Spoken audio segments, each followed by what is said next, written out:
So this is a kind of small overview. So in the sprint planning, the goal is, first of all, determine what we can deliver in this sprint. Second is plan how we will achieve that delivery. So as you see that we just role play that. What are the user story that we want to deliver and how we want to achieve that delivery, like slicing into smaller use smaller subtasks, taking in from the tester, development, UI, UX, and all that perspective.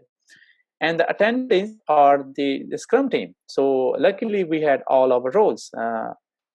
Myself acted as a product owner, then Zishan was acting as a Scrum master, then Khalid and Zia were acting as a development team in developer and tester. The third is the time box. Usually for 1 month sprint, the time box is 8 hours, but it means that it doesn't have to be 8 hours. The maximum time box is like that. For myself, the teams that I have worked with, our sprint planning did not go more than 2 hours.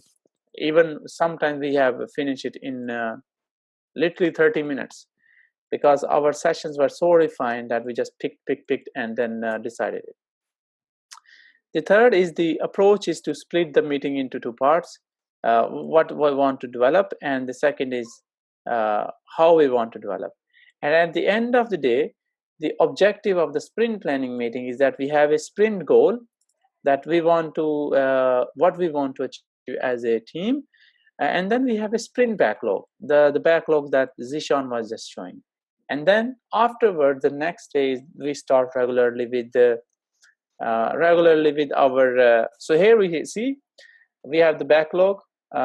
We created a sprint backlog, sprint planning meeting. In the sprint planning meeting, we created the sprint backlog, and then we had the daily Scrum meeting. Then we have the execution, and then the rest of the events happen.